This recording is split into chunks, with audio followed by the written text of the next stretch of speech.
Suzanne, can you count to 5, please?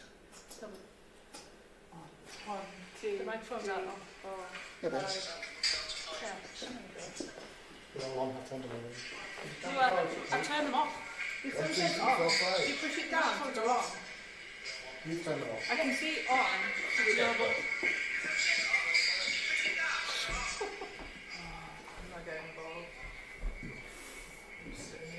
yeah, I turned them off. Yeah, you get in the middle. You get in the middle business. Yeah, good luck. Right. The sound's on and yeah.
Good evening everybody, welcome to our Carlisle United Fans Forum online, the very first time we've actually done this type of forum here at Brunton Park. Just to let you know who's on the panel, if you didn't already know, we have Suzanne Kidd, David Holdsworth, John Nixon, Nigel Clibbins, Jim Mitchell from the 1921 board is the representative of Kiosk, and the representative of Kiosk again is Billy Atkinson on the end as well. All the questions have been submitted. If anybody wants to submit a question throughout the evening, please do so on the official YouTube stream and also on the official CUFC Twitter account. They're the only two places where you can put questions to us this evening, and they will be answered. They will be put to the panel on the top here, and all the questions that have been put through the official channels up to now have all been logged and they will be asked this evening. There's 4 people asking the questions, myself included, Matthew, Simon and Dan, and all the questions will be put to the directors and an answer will be given. Okay?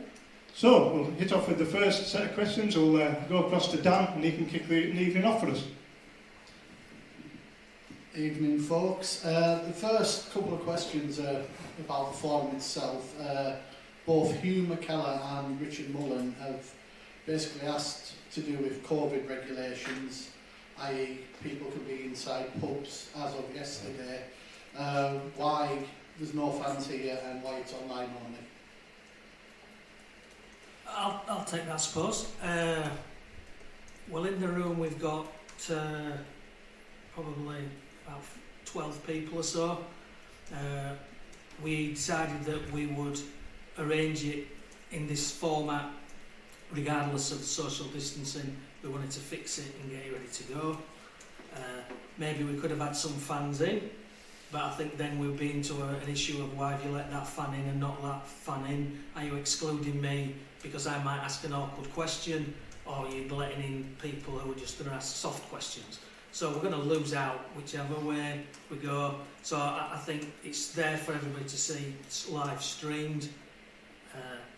We haven't seen any of the questions, so that is just like a normal forum where we wouldn't see the questions. But again, being consistent with that, just like a normal forum, the people in the room would say who they are. So it cuts both ways. So that's how we've done it. Thanks very much. And just backing that up, Hugh McKellar, Howard Pimblett and Mike Turney have a question regarding the lineup, basically asking why Andrew Jenkins isn't taking part as he's the senior sort of shareholder, and also why Stephen Pattinson and John Jackson aren't involved. Do you want to take the one about Andrew and Patty? Yeah, I suppose so. It's I know that David Clark sent his apologies. I think he's in London. I'm presuming that Stephen Patterson and John Jackson have got something on tonight, and so they can't make this date. Andrew tries to meet fans, and he's expressed this to me last night in groups of 2, 3 and 4, and he did that over the last 12 months, and he's happy to do that. He's less comfortable in these sorts of forums, and so he said, I'm quite happy to meet fans face to face, and he, as I say, he's done that. So that's kind of it's not the best explanation, it's the only explanation I have. Let's leave you with one. So No problem, thanks. And just this is from Ian Blair. He's a little bit disappointed Chris Beach isn't on the panel, but as we've just discussed, there will be a footballing forum come pre-season. So if you're listening in, that's sorted. John, I think this one's probably going to come to you most of all. Is the club for sale? Lee Rotherham asks, for many years now we've been told the club is for sale or investment is sought. Why has nothing come to fruition as the current owners do not have funds to take the club forward on and off the field? Is it not time to publicly put the club up for sale via a press conference specifically for this? Will Carlisle United have new ownership within the next 12 months? Yes or no? And just to finalise, Sam Pocock just asked a much more direct question. Is the club up for sale, yes or no? right, but you need to remind me of some of those questions if you can as I go along. If I don't answer them all. I suppose and it sounds like a fudgy answer, clubs are always up for sale, but at this point in time, we're in the middle of an investment programme with one investor, one major investor, which everybody's fully aware of, EWM. And at this point in time, no, it isn't up for sale with anyone else. And if we were looking to further the club, it would be with that investor, and that's an agreement, tacit agreement we have with them, and we would stick with that. So it isn't like on an open market situation. People have approached us, they've approached Nigel, and they've approached me, and they've approached Andrew, and on each occasion we've talked with our investors, and again you're fully aware of who they are, and said, look, are you interested in us pursuing further talks? Because if they did, then the first thing would be they would look at the debt that is already owed, any investor coming in, so they need to be aware of that, so we need to talk to the investor first. So the investor at this point in time is indicating that they're going forward, they want to maintain that investment and be a part of the club going forward, and that being the case, therefore it doesn't necessarily block out everybody else, but it means that you've got a major investor there and you're sticking with that investor at this point in time. Thanks. So if I've missed bits, just ask me other bits, because I might have missed some.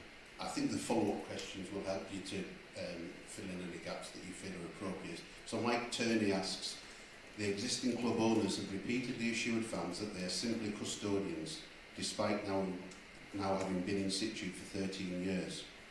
What actions are being taken to market the club and attract new investment or ownership?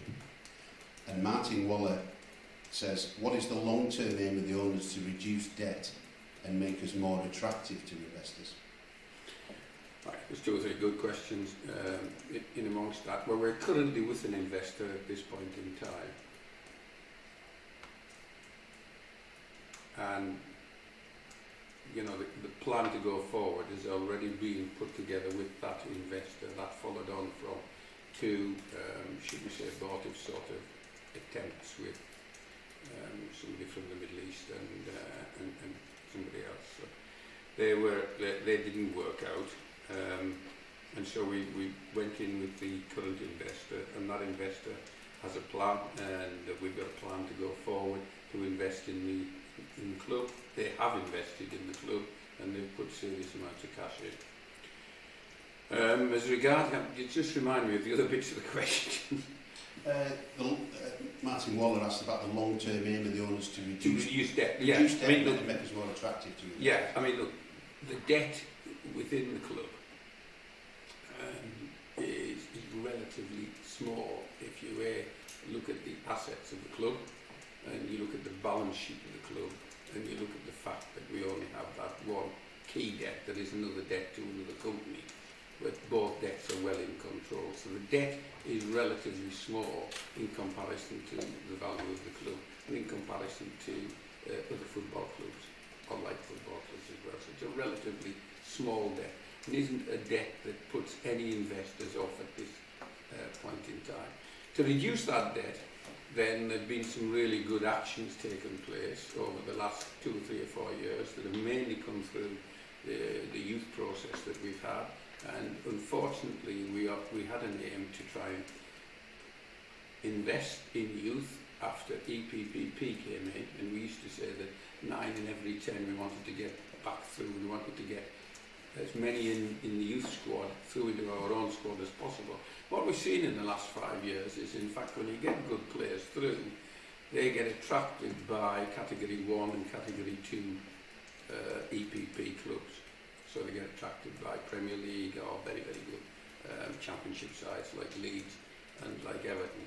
And so maintaining that youth throughput hasn't worked, but what that youth has done has actually brought cash into the club, and the cash that's in the club will ultimately reduce the debt. If we decided that we wanted to take that cash and reduce the debt, then we could reduce the debt, or the directors can, and these guys sitting beside me have got all directors as well, they can decide whether they want to reduce the debt a bit and use some of the cash coming in to spend on investing on players to get us further up the league. So it's always a bit of a balance going forward. Or do we in fact put some of the cash that's coming in into the infrastructure of the club and improve things, like we've had to do the roofs on the cantilevers in the last 3 or 4 years. We have to do 2 replacement cantilevers and things like that. So you can reduce debt, but if you reduce debt totally and you took all of your income in, then you wouldn't be investing in the playing side, and so directors have got to take a sort of balanced view as to what to do. I don't think anybody at this point in time, when we have meetings, board meetings, both at Holding and at 1921, we get significantly worried about the debt. We do sometimes get worried about the cash flow, i.e. the speed at which it's coming in and against which it's going out, and the lumpiness of the road season to season and within the season. But I think we get more concerned about cash flows than we do about absolute debt at the end of the day.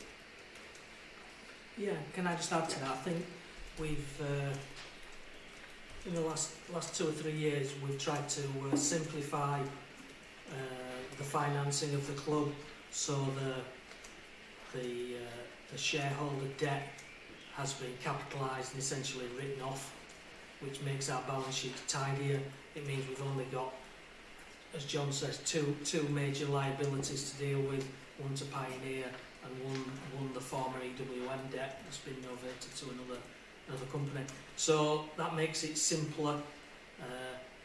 Neither of those 2 debts has any obligation to pay any capital down, so we're not draining cash out of the club per se. We could choose to do so, but that, as John said, would mean that cash can't be spent elsewhere. So it's always a compromise in what we're doing, but ultimately the debt at the current levels is accumulating very slowly now, because we're not drawing down any money from outside external sources, and we haven't done so since May 2019.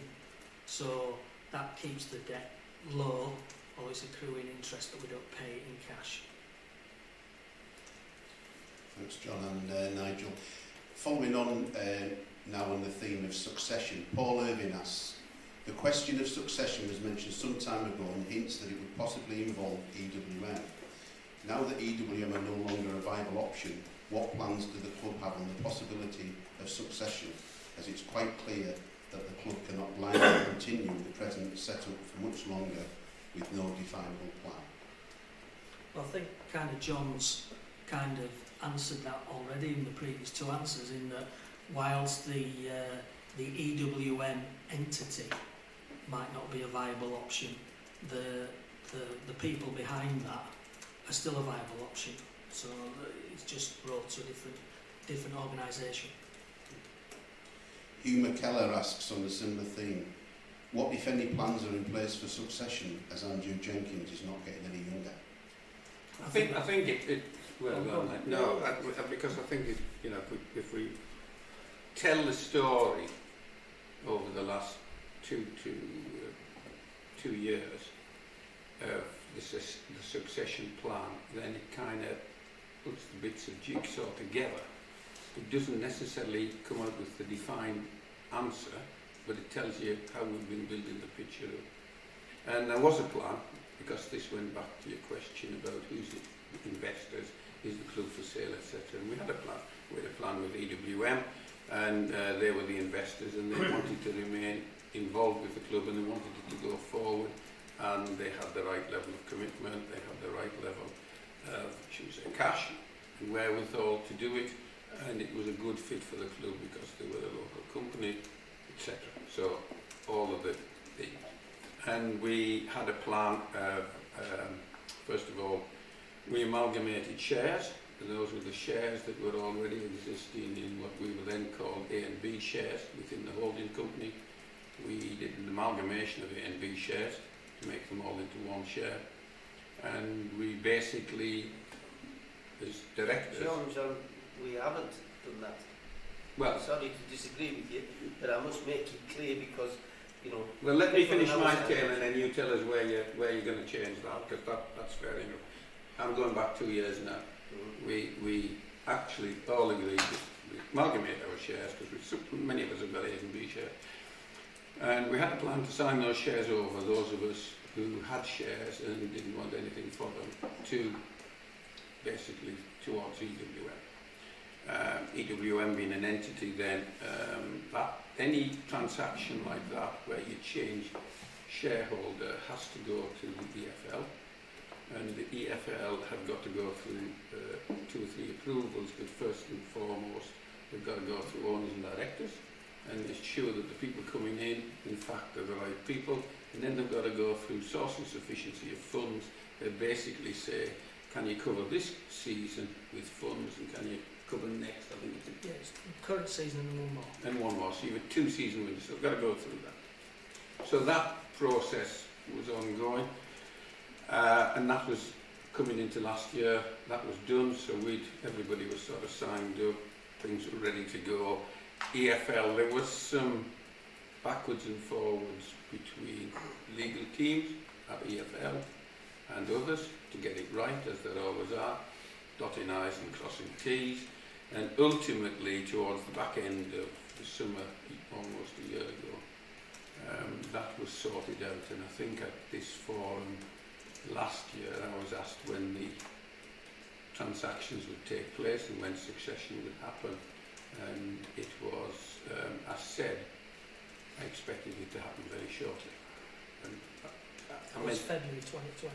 was it? Yeah. And I did expect it to happen at that point in time. I had every belief. I knew the legal thing wasn't quite there, and to be fair, I understand the legal part was sorted out. I've got to say we haven't seen that legal document yet, and despite the fact that I'm in the EFL, it's not something that I felt as an EFL director I wanted to go in and say, show me that information. That was something as a club director that would need to come to me and the rest of the directors as one. So I don't know what that legal finalisation is. However, before things were finally transacted, and it appears that it was done between EFL and EWM, before they were finally transacted, there was clearly things happening due to COVID, in so much as the EWM were running into problems in the retail sector, and they were under considerable pressure, and ultimately they went into administration.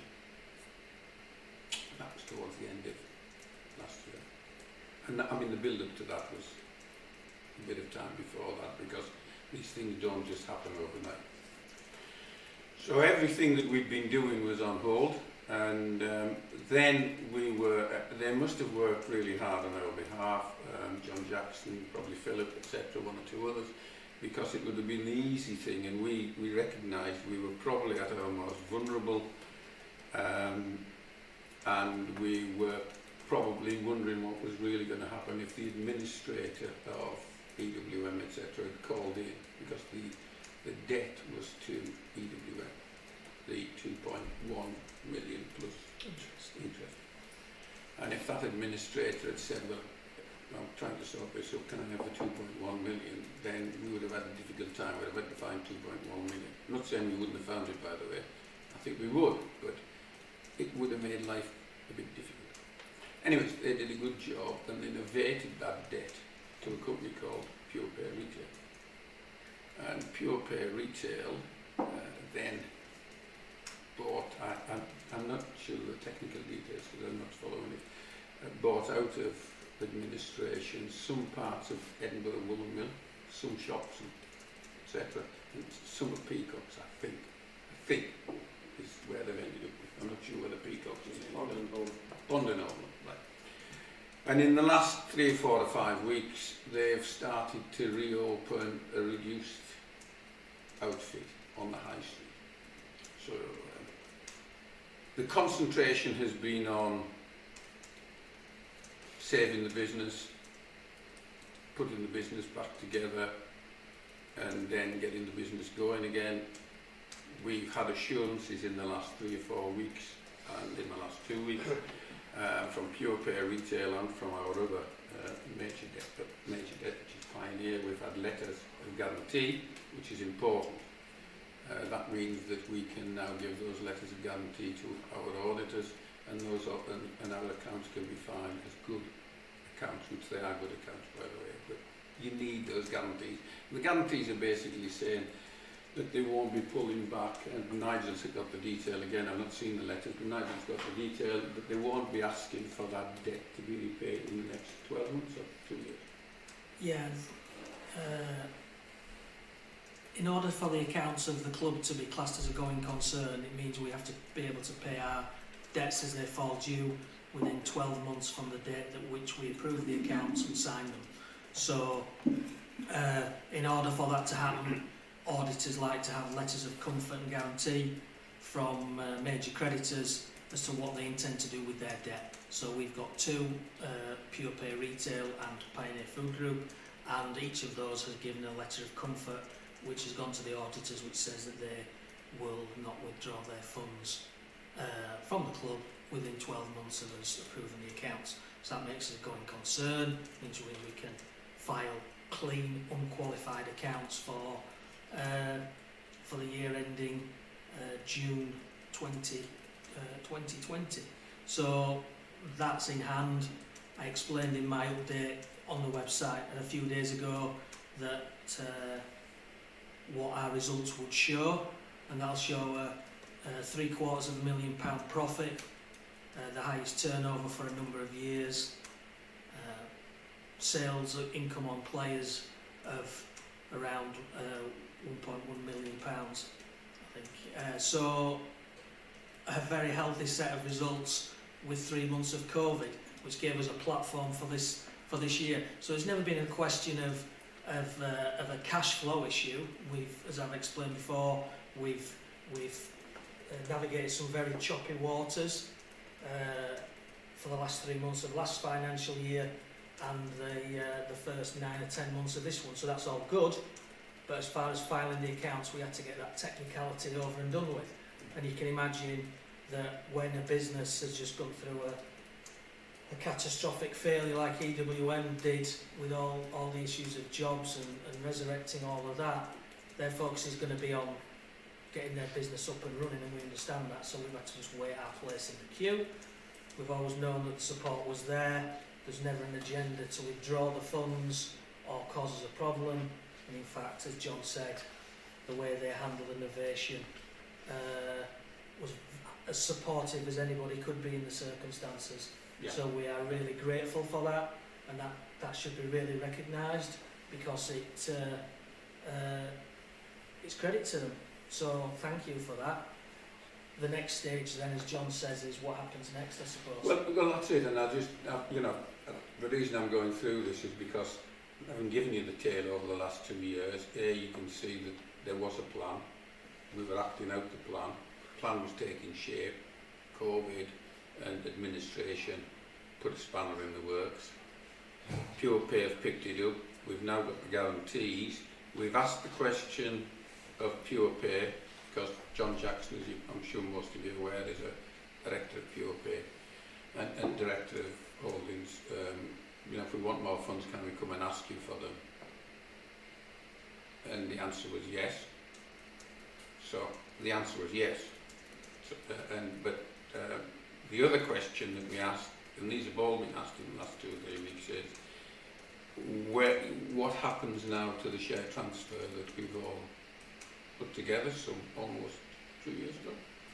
And the answer was, well, we want to carry on with that, but, and there was a but, and the but was, at this point in time, we want to get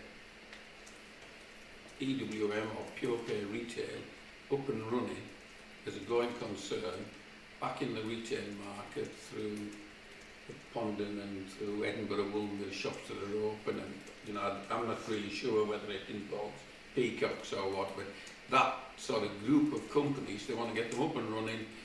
The answer is yes, we want to carry on, but at this point in time we want to get the business up and running, and that was a very straightforward and fairly clear message. So I think that I hope answers quite a significant number of a lot of the queries. What's happening on succession? It was planned. Are you doing anything about it? It was done. Why did it not happen?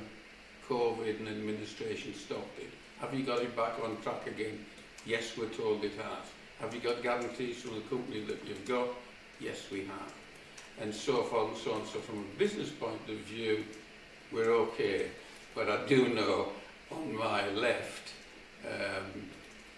really, and the trust have got some other issues, and I'm aware of that, which is why I was trying, and I appreciated Billy, you let me tell the tale as to what we were doing and why we were going in that direction. And, you know, these guys have been pretty supportive all the way along the line, but they have got some issues. Yeah, we did get very close to announcing and press releases which we contributed to were written and ready to go, and for a range of reasons it didn't happen. It was stalled, as I've said publicly before, and one of the reasons that it was stalled is because there were suggested variations made to the succession plan which we all agreed, and we had some concerns about that.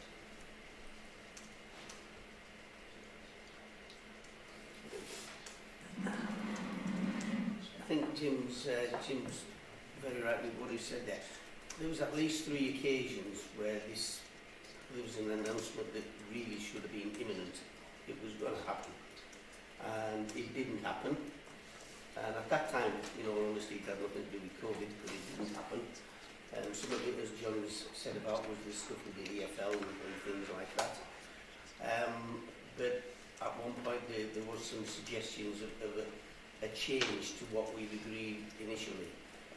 And the whole point of the agreement, which is what I said earlier, the agreement on amalgamating the shares, so the B shares becoming A shares, that was down to it being the deal that we agreed, and only that deal that was agreed. So I've got to make that clear.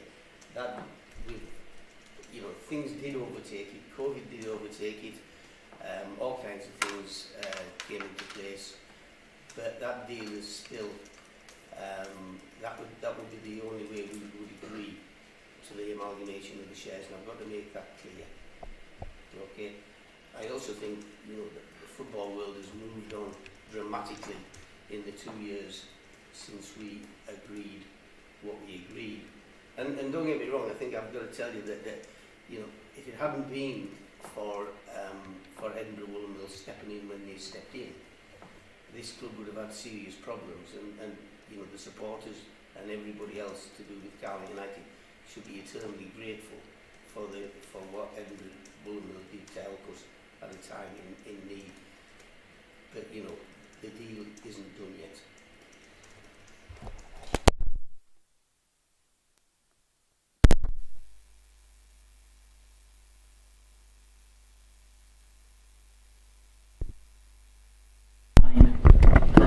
It's not easy. It's not easy.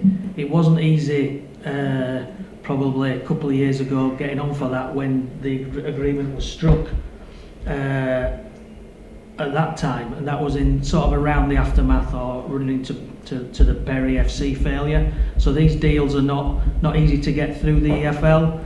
They do take them seriously. They do scrutinise the deals. Since then,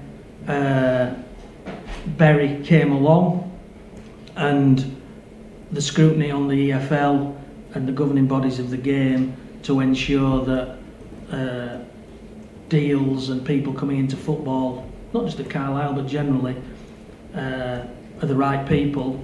The bar's been raised. There's absolutely no doubt about it that the bar has been raised. The expectations are higher, the scrutiny is higher, and that affects clubs who are trying to get investment in and people who want to invest. What they thought were the requirements a couple of years ago may be different now, and because you haven't completed a deal, you basically then have to more or less start again because the time has passed. because we're another 2 years on from forecasts and that all has to be repeated. So there's a process to go through to ensure that whoever takes charge of a football club are fit and proper and have the source and sufficiency of funds, and that bar has gone up. So that needs to be dealt with in whatever deal. I'm not party to the deal, it's a holdings deal, so I know a bit of the details, but I'm not involved in the real negotiations. But I can say my thoughts, which I do to the guys, and they all understand that the landscape has changed. And even in the last month, with the collapse of the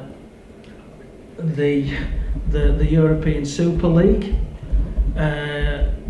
you can see how the expectations on the game and the people inside the game, whether that's directors sat on a table like this, or trusts representing a fan and a community interest, their expectations of what is required of them has gone up as well. So the whole landscape is moving very quickly, and all that has to be factored into the discussions that were held before and how they've got to. So I'm sure that can be dealt with, but they're there and they're not able to be avoided. And you only have to look at the likes of Derby County, who and their experience in trying to get new owners in. Look at Wigan, the time that the administrators who supposedly tested source and sufficiency of funds before putting people forward, then how difficult they found getting owners into Wigan. So it's not an easy process, this. It doesn't happen overnight, and it's more difficult than it was a month ago, which is even more difficult than it was 2 years ago. So all these things have to be dealt with, and when you've got a business that is trying to recover from a failure and get itself back on track, we have to recognise that, and I think we all do. But similarly, from my point of view, sat in my chair, I'd like to get this sorted as soon as possible, because I keep coming to these forums and keep asking the same questions. So it does need sorting, because I'm sure we'll come to other questions that we have on other aspects of the club where they all come back to this central issue. Can I please? The fan-led review of governance, which the government has set up, headed up by, I think it's Tracy Couch, and she has been quoted as saying that an independent, regulator is imperative and non-negotiable. And as part of all of that, the role of fans, the importance of fans, is going to be not paramount, but it's going to be far more enhanced than it has been previously. Yeah, I mean, I think I can just back Nigel up, obviously, in the position that I hold in the EFL. I can't talk about them, but I've obviously very recently been party to the deep work and negotiations that's gone on at Derby and Wigan and Grimsby. And I think you just simply say that you cannot actually give clubs away now. I think that's something that's really happened more than the last 2 or 3 years. You cannot give clubs away, much as you'd like to. You've got to ensure that the EFL won't let you hand ownership over unless the other people have sufficiency of funds to ensure that there is a club in that community for the next 2 years. So they look at the whole debt structure of the club and they ensure that. So, which is good for football, and it's good for fans, and it's good for the future, but it's changed the landscape significantly. So Nigel's right. Bury was probably the big turning point. Yeah, and if we go back to Bury, at the time I kind of said to everybody that I expected the requirements to escalate and that everybody needed to be aware of that, and it's kind of come on, and I think the Super League's made that even more so. I think that's the reality of it, and I think that's, to me, that's for the good of the game, and it's long overdue. So I welcome it for the good investors and the good owners they have nothing to fear, and maybe it'll keep out some of the people who have got the wrong motives. Just sort of jumping ahead a little bit on the paperwork, sort of group similar sort of questions. Richard Mullen and Mike Turney, both just while EWM Pure Pay sort of being mentioned. Richard says the club said they haven't taken any more money for 2 seasons. How come the debt went from 2.1 to 2.25 million? Mike's question, a lot of it's about Pure Pay, which you've covered, but he does ask, is there a repayment term for the monies owed to Pure Pay, and if it is, what is it basically? Yeah, the change in the level of debt that fans will see in the accounts is accrued interest, which has been charged but not paid. So that's how that's rising. That is it. There's been no capital drawn down. And I repeat, I said it earlier, since May 2019. And in terms of what's the plan for repaying the debt, we kind of covered it as recently as a couple of weeks ago.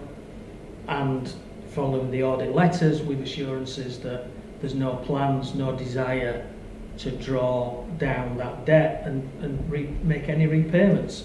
So the holders of that debt are supportive of the club, and they want to see that the cash that comes into the club goes to the benefit of the club, not to pay down the debt, which I think we all welcome. It means the club's got more cash available. It means there's not pressure on player budgets that make David's life really difficult, or I won't say really difficult, more difficult than it is.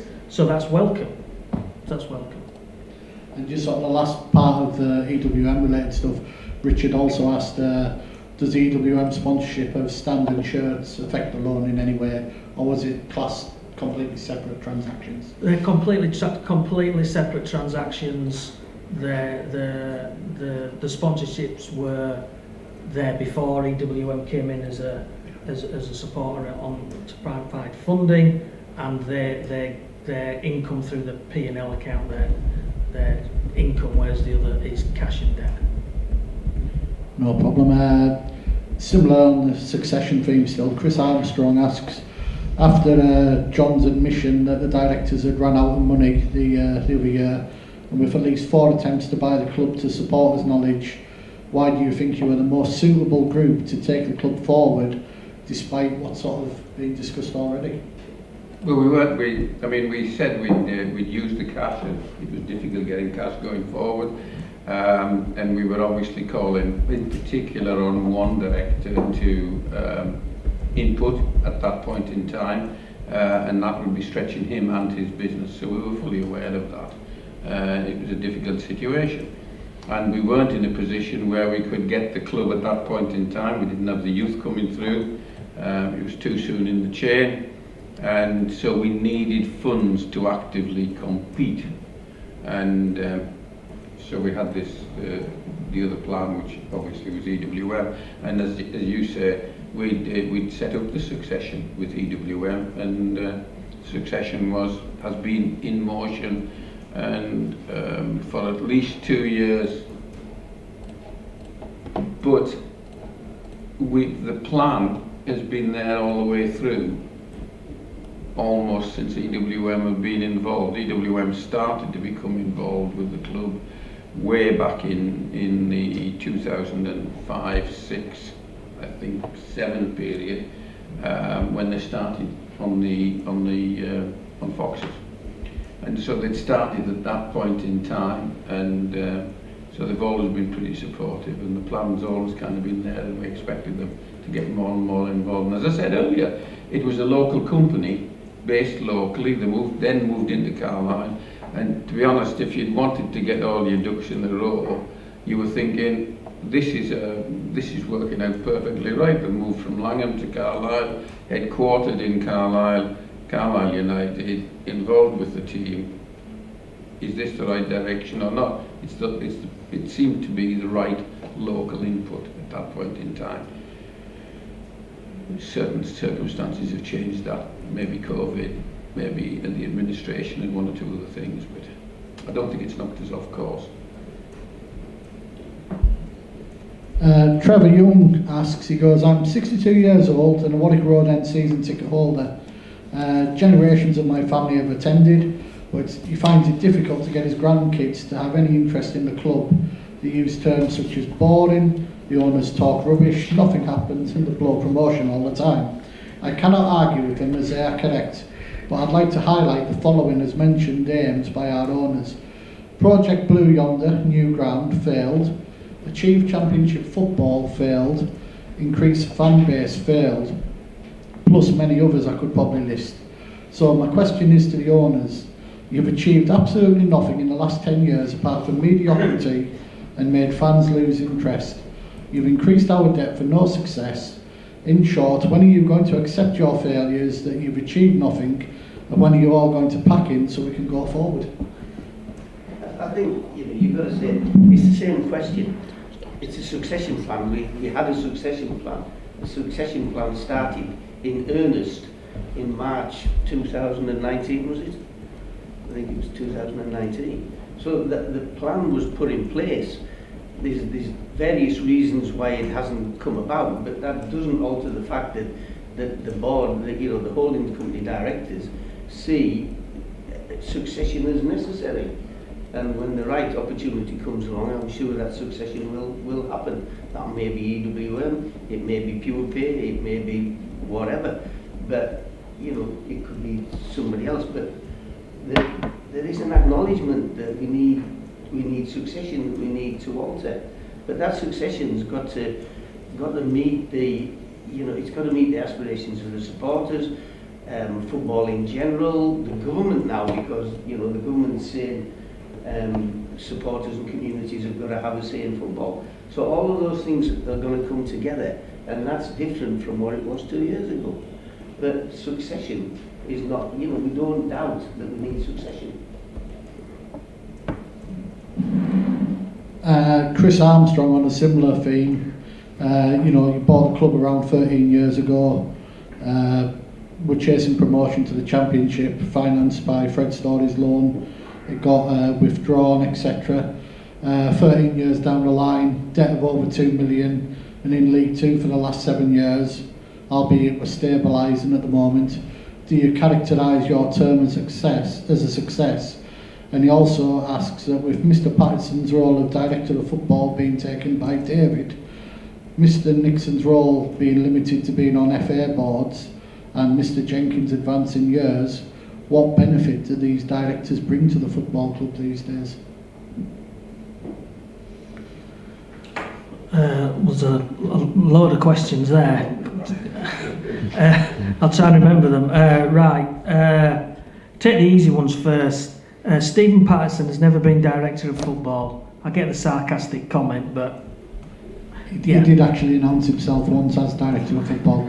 Before your time. Before my time, well, not since I've been here. So that's the easy one. Go on, remind me them again. Not all in one go this time, Dan. Yeah, sorry. Basically, Chris is basically asking, do the current directors see their custodianship as a success, and what benefit do they bring to the football club these days? Well, John can answer for himself, but I think the three individual directors have accepted, and since I came into the club, it's been the same, that their succession was needed, and that they were prepared to step aside. They've tried hard to make that happen, but it hasn't happened. So they accept that it's time for change. So we can ask the same question 10 different times.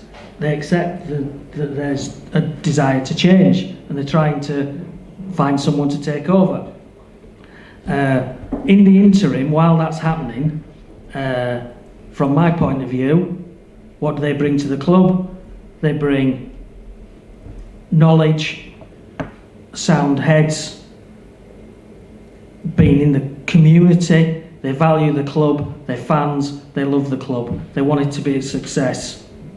They do everything within their power to make it a success. Now, fans might argue that that's not good enough, but that's a different question. They're trying to do it, and they are trying to step aside so someone else can come in. You can only do a deal if someone wants to come in. If someone agrees to do a deal, then that deal can only happen if they do the deal.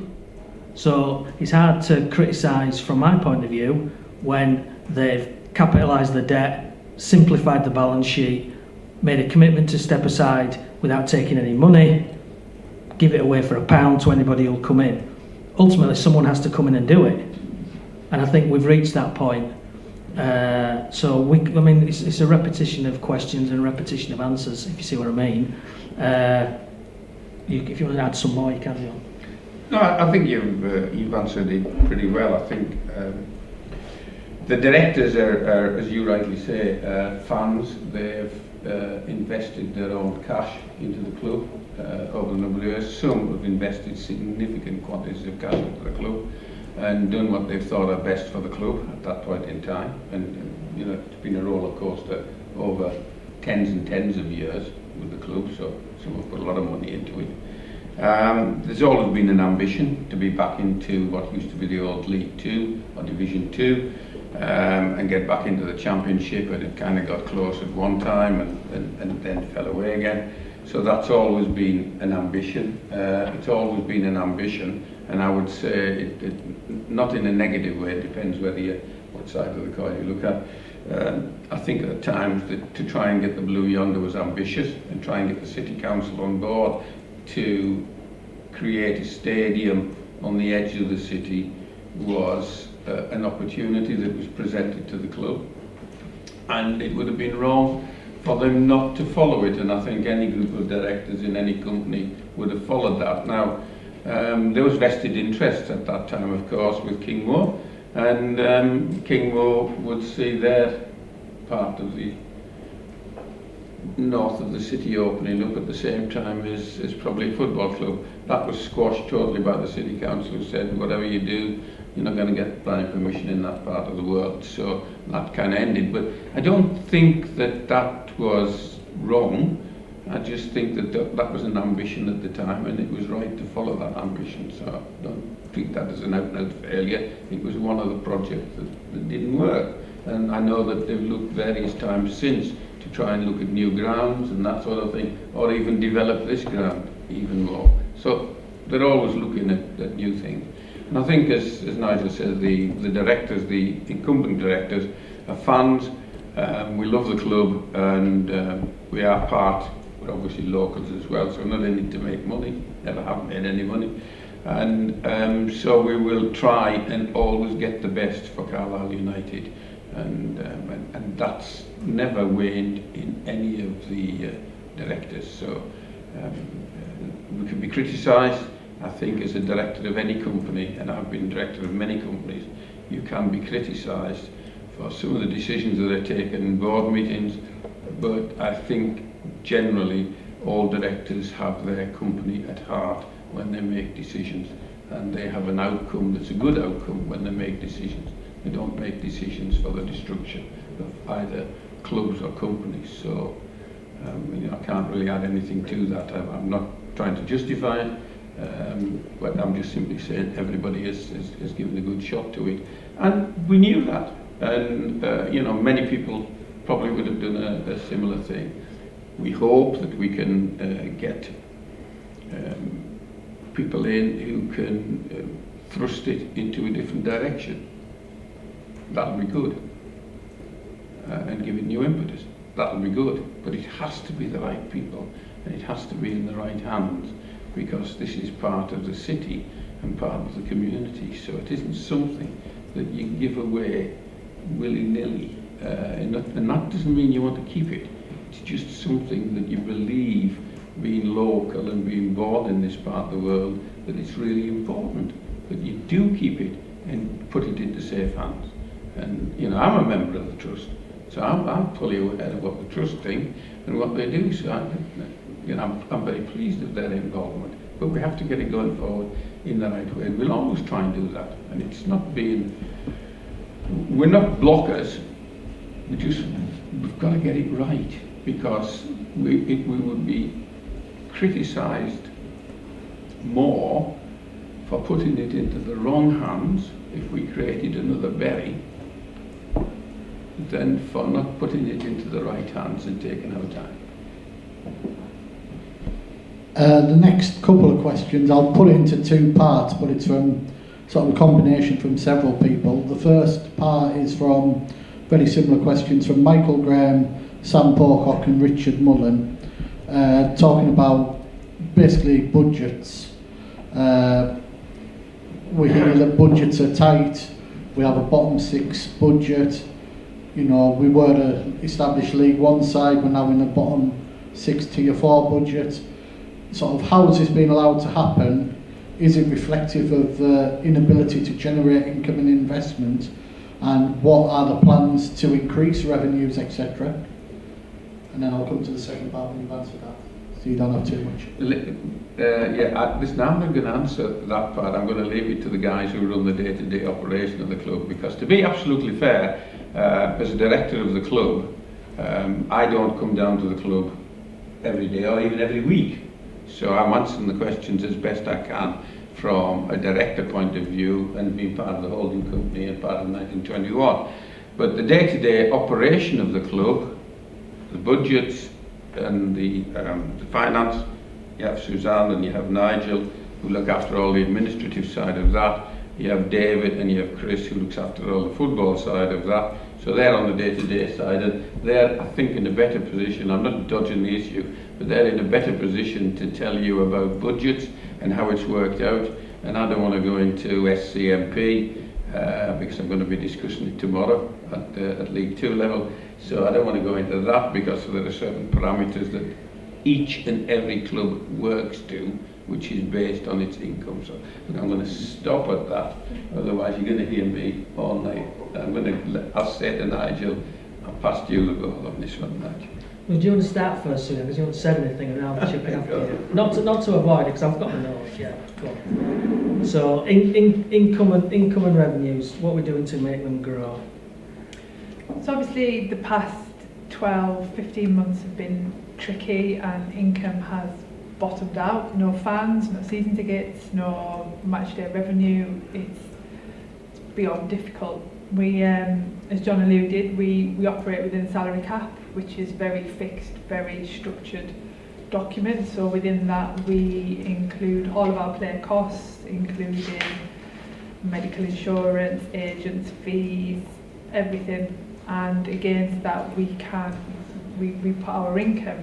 Now our income has to be supported by detailed assumptions, and they're based generally on the year before, so we can't forecast huge rises in attendances or commercial, retail, any form of income.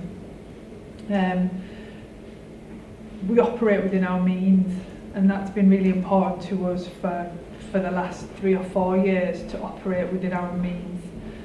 We're fortunate, we've got external funding, we're fortunate, we always have a good run with football fortune income, but where we start with our forecasts, and we've done exactly the same now for the 21-22 season, is that we have to be able to start the season knowing we can cover all of our costs.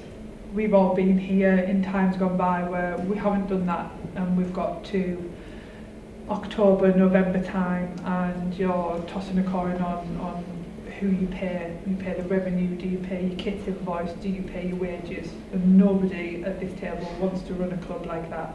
And I don't think fans want a club that's run like that. We want to run things properly, and if that means living within our means and operating within our means, that's how we budget, that's how we forecast.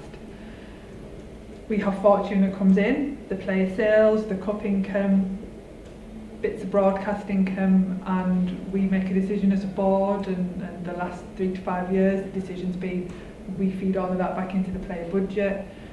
David knows the budget, he works with the budget, it's an ongoing open document between the 3 of us that we all work with. There's nothing hidden, but it's got to work, it's got to fit. It would be great to have a 2.5 million budget and go for it, but we have to make our club survivable, and it's no good starting with a budget in June that you can't pay your bills by November.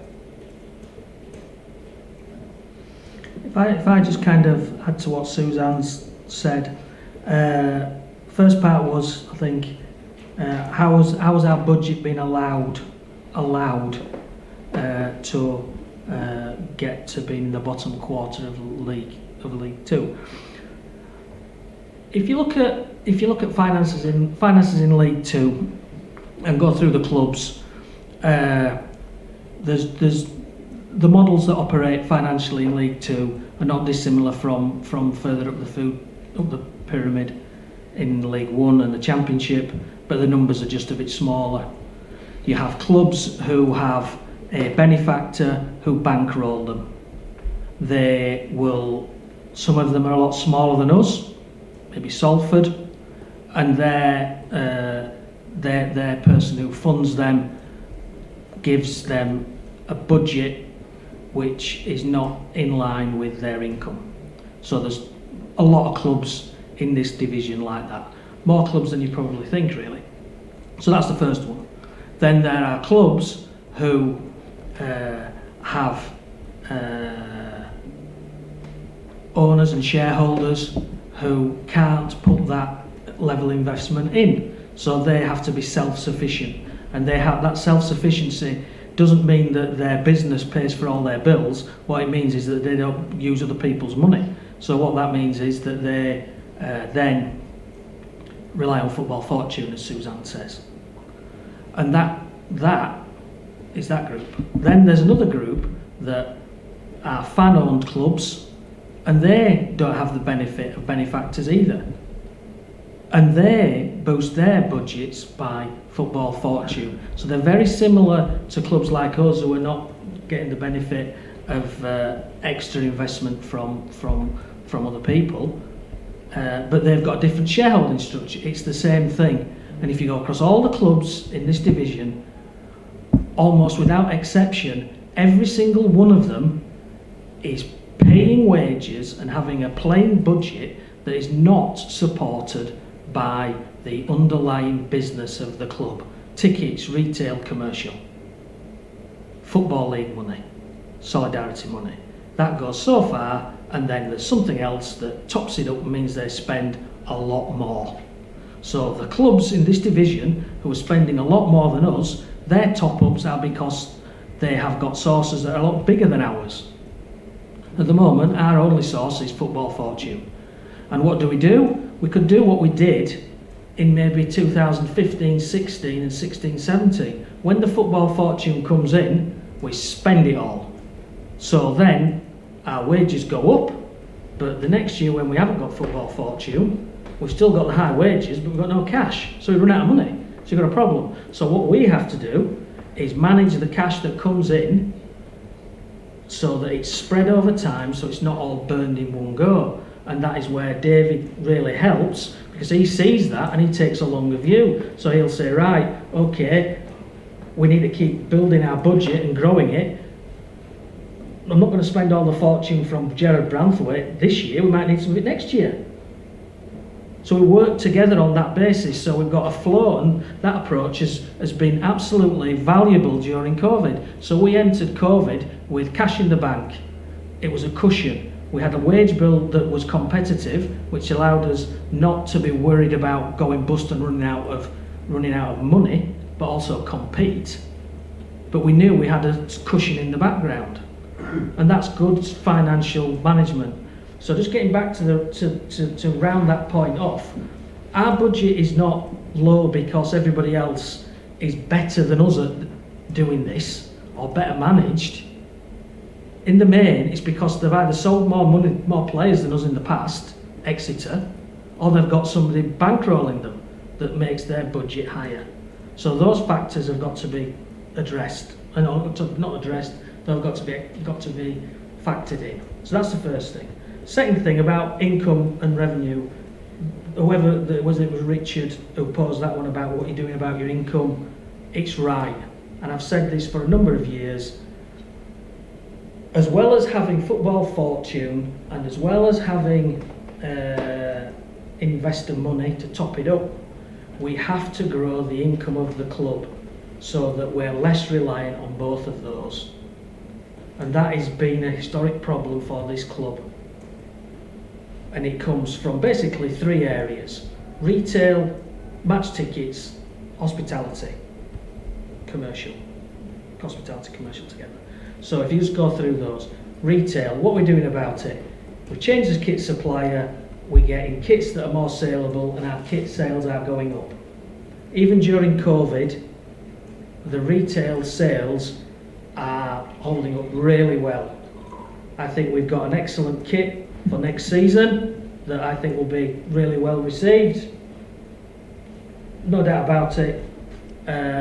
If it is, that'll be brilliant. So that's what we're doing with the retail.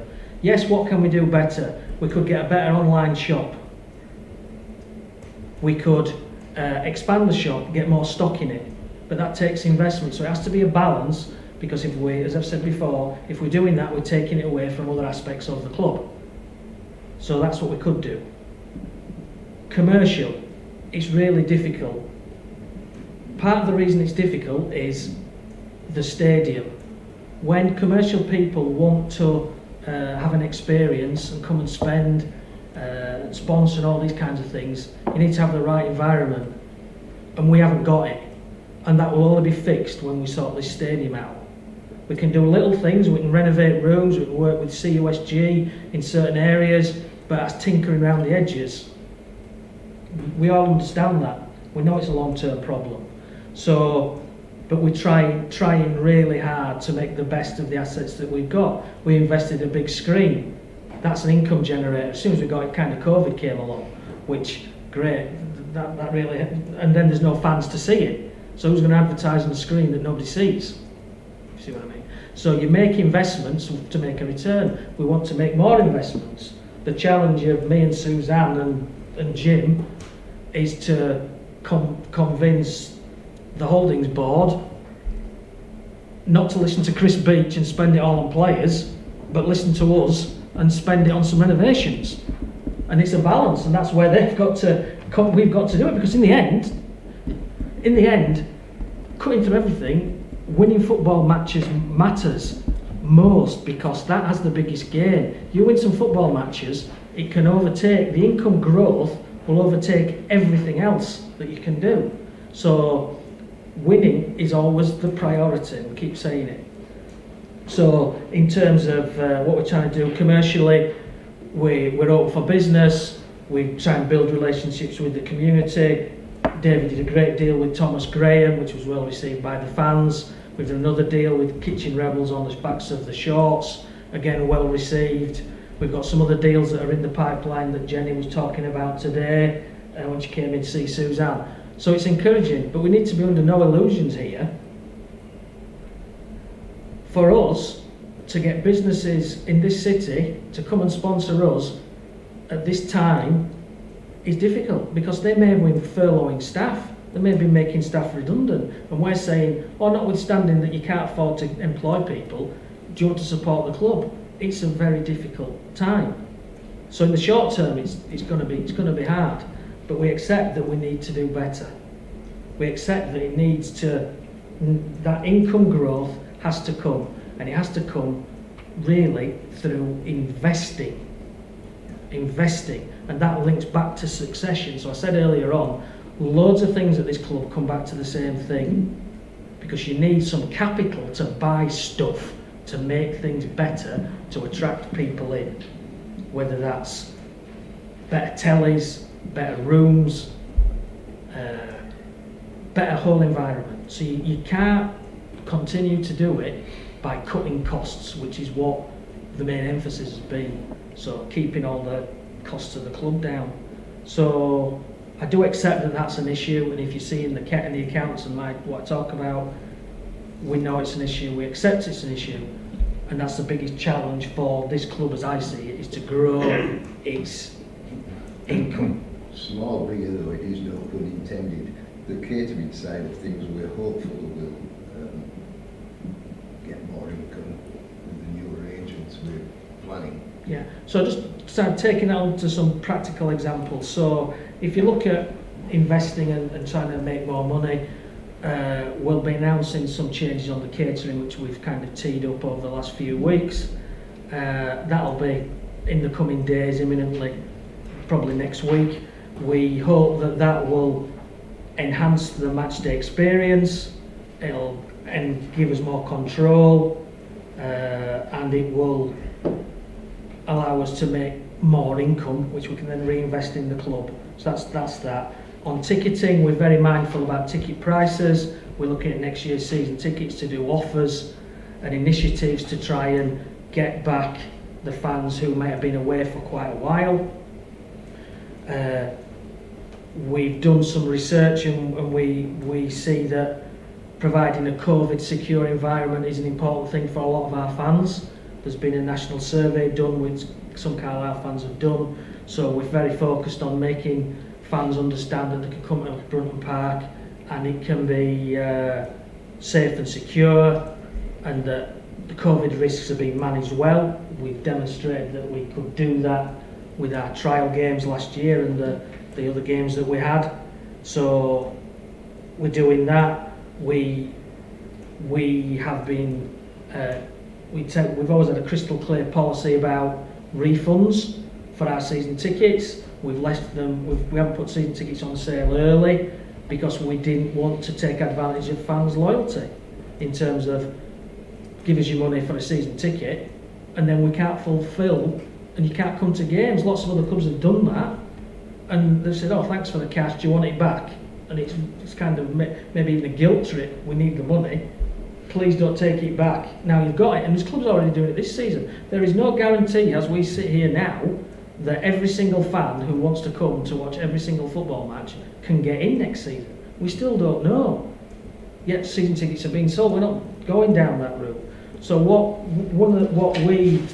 we hope, and I said this going back to March last year, I said that during COVID we'll all be judged on how we behave.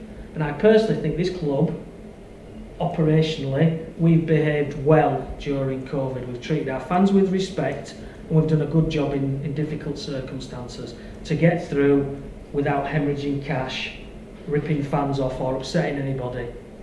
The list is long of bigger, supposedly better clubs than us who've made a total disaster of managing COVID, whether it's making people redundant while claiming furlough for other people. It's just catastrophic. I think we've done a decent job. So again, I would hope that fans recognise that and they understand that we're all working in the interests of the club.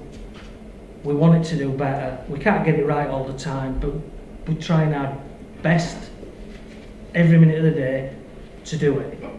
So that is why I think, for me, there's room to be positive for next season. Thanks, Nigel. We'll just take a short break for 5 minutes maximum. So if you're online and you're looking in, 5 minutes and we're back with some more questions in 5 minutes' time. Thank you.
second session. I think Dan's got a question for the kiosk, and then we're going to move on to football matters, just to change the tone a little bit and get a little bit more interest, possibly.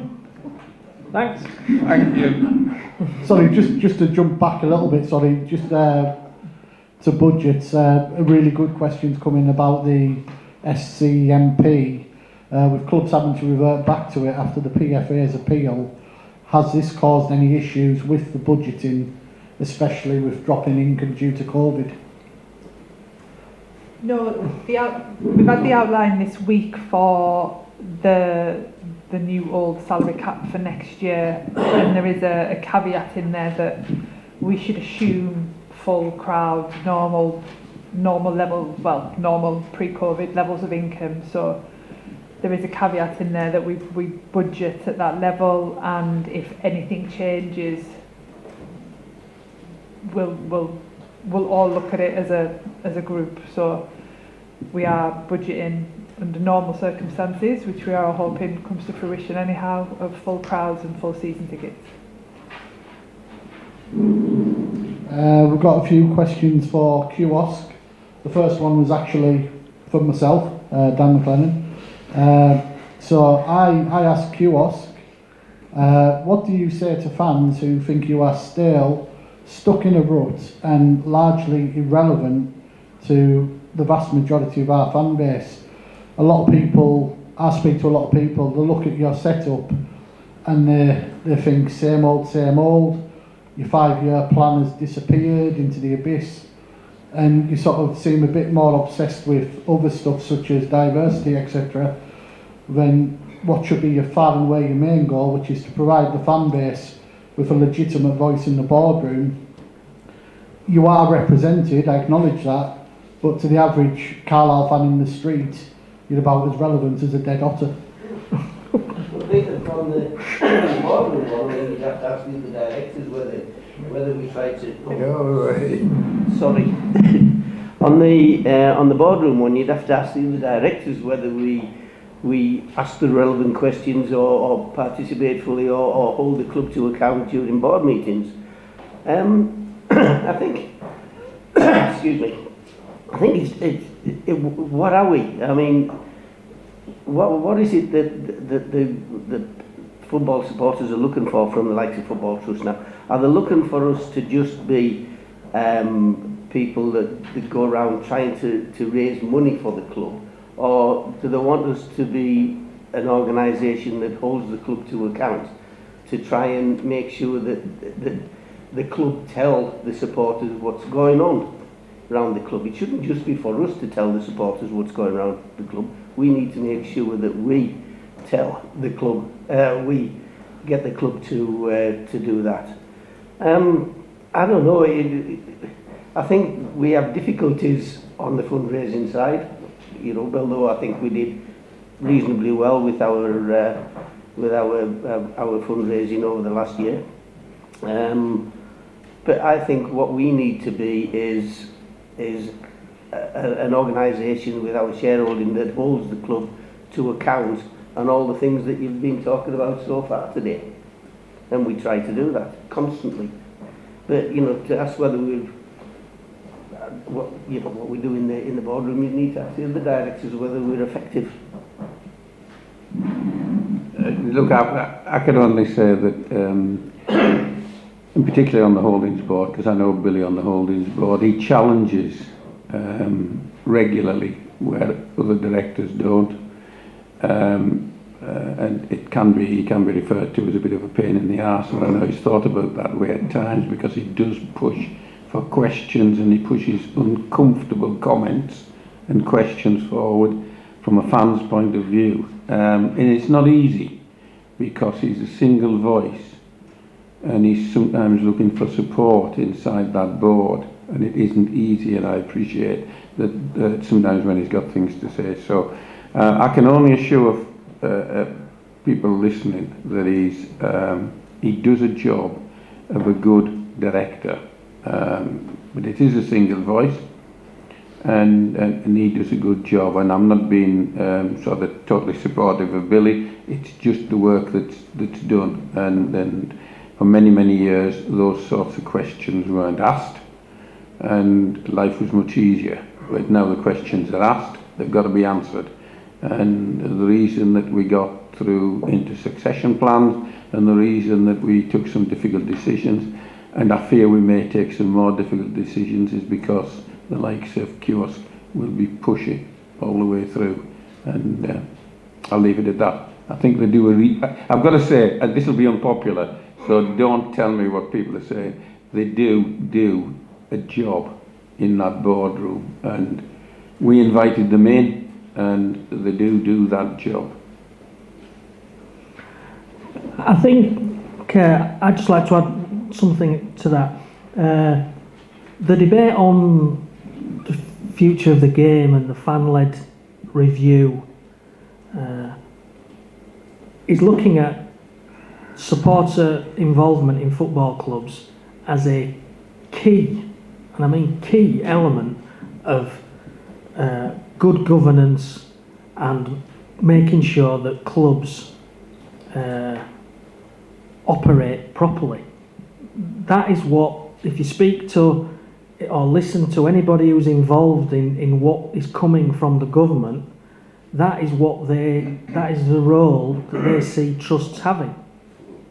Now, we've got that at this club. We haven't got one share, we've got 25.4% shareholding, or voting power, get it right, voting power, and they have a voice in the boardroom and they use it. The way this is going with the government, they would look at the sort of things that go on in this football club as something that other clubs should aspire to. So it is disappointing that fans think that QOS don't have a voice, because they do have. I've been in meetings where there have been really tough meetings and the club has been better for Billy and Jim being there and saying their piece. And we've got better decisions coming out of them than we would otherwise have got. So that's good for me, that's good for the club. I think clearly there's an expectations gap between what some fans think QOS should be doing and what it is doing. So you're here, Dan, so a bit of interaction. What do you think they should be doing that they're not? Well, you've sort of summed it up there. You've just told me that when you're in board meetings, they bring some good stuff. But I, and many other fans, I appreciate there's certain sensitivity around issues discussed in the boardroom, but we don't get told enough. You know, you get an email. Is it once a week your email goes out? And there's very little snippets. But I had someone say to me the other week, I see they've cancelled their online members meeting again. How are we meant to talk to them? How are we meant to get information? The problem a lot of fans have is you are far, far, far too quiet for the people you're supposed to be representing. And whether that's a communication problem within your camp that you need to sort out, whether you need to look at the people running your comms. I know from looking myself on Twitter, your Twitter feed's very hit and miss. You'll have a week of activity, then nothing for 2 weeks. You know, a well-run supporters trust would be constantly updating fans and, you know, saying that you are at a meeting this week, you know, is there any pressing issue you want raised? I mean, yes, we have the supporters group so we can bring issues up, but I think the biggest complaint from a lot of the fan base I speak to is the communication from the trust to the fans just isn't good enough, and it hasn't been for a long time. Well, a lot of what fans would be interested in, we were unable to talk about for confidentiality reasons and sensitivities that would damage the club if we told the full details of what we were working on. And that, I mean, that's just a fact. I think that we are about to put together a kind of manifesto that sets out what we believe in, what our views are on the position regarding issues facing the club, and we've been working on that for a little while now, and we'll produce an output from that very soon. But another obvious issue to bring up is that the club, on fan engagement, was second in the whole Football League, and that is due to the quality and the frequency with which the stuff that the club put out, you know, is spot on, and we would only be repeating what the club says, and Nigel will confirm this, we've been encouraging him, not that he needed much, to be transparent and honest as he could possibly be with fans about what was happening at the club. And that takes the room for us to drop you know, tidbits in away from us to an extent. But we do have a column in the News and Star, we do produce newsletters every week, and we invite in that newsletter people to raise issues with us. I think it's also important to remember, Dan, that we are part of the supporters group as well. So a lot of the things that you say you want the club to know about, you're already talking about, and that comes back to us through our representatives that are on the supporters group. So we can't all just keep saying the same thing all the time, can we? We've got, as I say, I see that, and this is me, I think that we're there to hold the club to account and make sure that the club's transparent, that the governance is good, and hopefully push to get the outcomes on succession that we feel the fans would want. But you could write all kinds of little tidbits, but I think we're there really we're the shareholders, so it's on the governance side that we should concentrate. Right, we're going to move on to a bit of football. David's been sitting very patiently, so I'm going to hit him with one or two questions on the list here. First of all, I'll hit you with about three, David, just to move it on a bit. Edward Robinson asks, are you aware of the recent comments by Rhys Bennett on his contract offer? Can you shed some light on why he's been offered much less than his current wage? Have all the players been offered or received offers lower than their current wage? And another one from David Brown, again, what would you see as a good season 21-22, automatic promotion, playoffs, or what? Okay, thank you. On the first one, yes, I am aware of the article that was in, I think, the News and Star, and we've given that. It's very important that we speak about confidentiality, as Jim mentioned just then, is that I'm not here to speak about one person's contract. That's just not the done thing, and it's private and it is confidential, and Carlisle United won't respond to an individual about wages. With regards to Rhys, who's a really good guy, and the others that have been made offers, all in confidence and by the manager. The manager and I sat down and discussed the players that he wanted to be retained, and there was obviously a high level. We'd already done great work in being successful in having options for a number of players, which meant there wasn't a great deal of turnover in this year's transfer market, which is really, really successful, which we're very pleased with, given the circumstances of the season. There were a number of players that I sat down with Chris Beach and gave him the opportunity to tell me who he wanted to remain, and I went through each and every one of those players' deals, and I can reassure you that the comments are, I noticed Rhys didn't mention what he was turning down, but I suggest we keep that private. We won't be going down that route. There are a number of players who are still in negotiations with us to stay, and if they decide to do that. Players have representatives, and with some of those contracts that have expired, a football club's in a very delicate situation when you come to Christmas, and you're trying to add, when you're top of the league, and you're hoping that you can sustain that And with COVID and the training and the travel and the toughness of the consequences of what we faced, we supported the manager as a club and we gave contracts out. Some of those players decided that they didn't want 18-month contracts and they only wanted short-term contracts because they might be able to go to League One. Fair enough. I spoke to all of their representatives. But why would I, and I will certainly not expect anybody's forgiveness for asking a player who doesn't want to stay beyond the terms of the end of the season, why would Carlisle United be expected to pay a player who doesn't want to be there unless he's in League One and pay him through May, pay him through June, and then give him a severance pay when he doesn't want to be there? That would accumulate to a rather lot of money.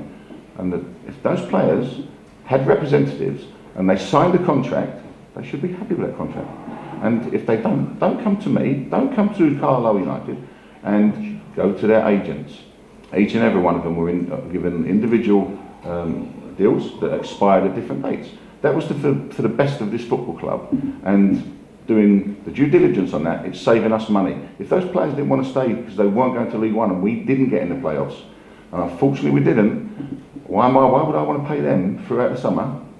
Why? I don't get it. It's good stuff, it's good housekeeping for Carlisle United. If that player had wanted to stay beyond that time, he had the opportunity to do so. He has an agent. If you sign a deal, stay with the deal and don't bleat about it afterwards, and certainly don't discuss it while you're playing Space Invaders with a fan. I don't get that.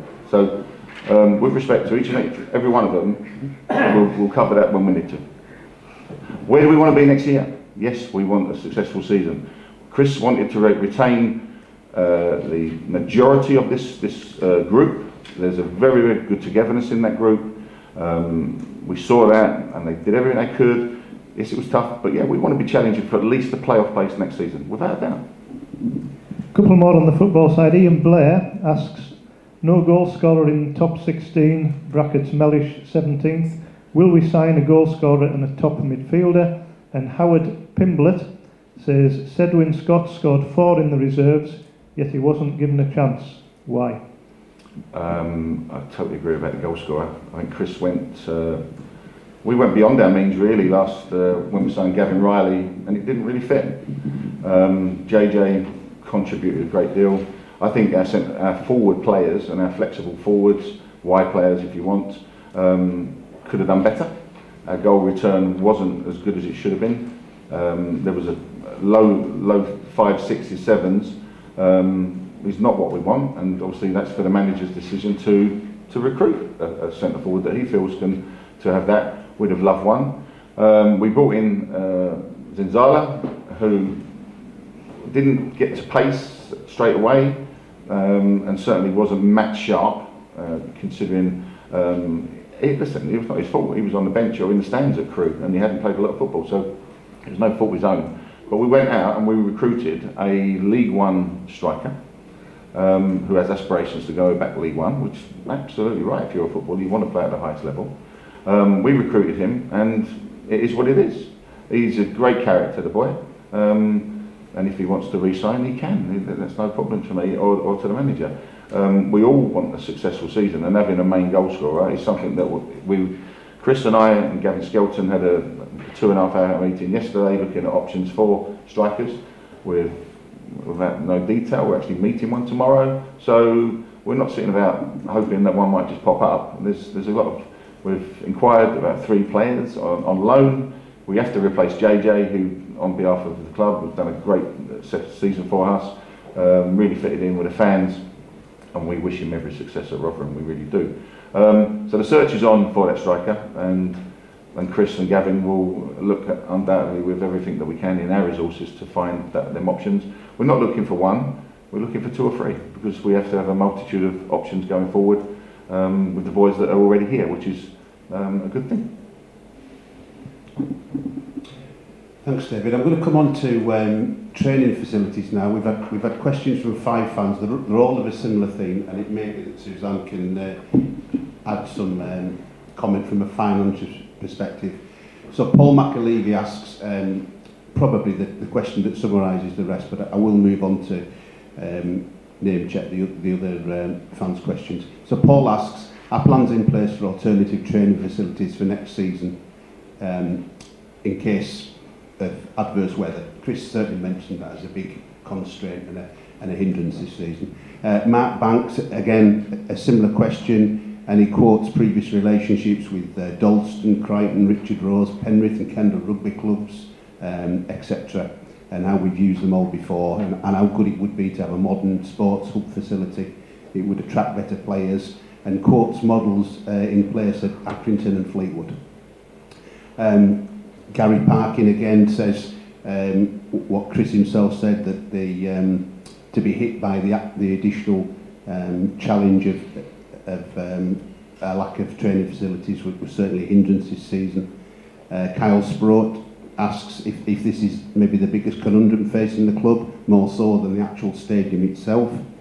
And again, Liz Appleby, same theme. What contingencies in place for bad weather next season? It's inevitable. We're going to get bad weather. We live up north, you know. So all weather training pitch, for example. So is there a plan? Well, I wouldn't say there's a plan, but what we did face was extreme circumstances that upset me, upset the manager, upset the players. But you know what? Everybody on, obviously Nigel, Suzanne and myself did everything we could to find alternatives. I don't think we're going to find another opportunity, a circumstance, and hopefully the world never does.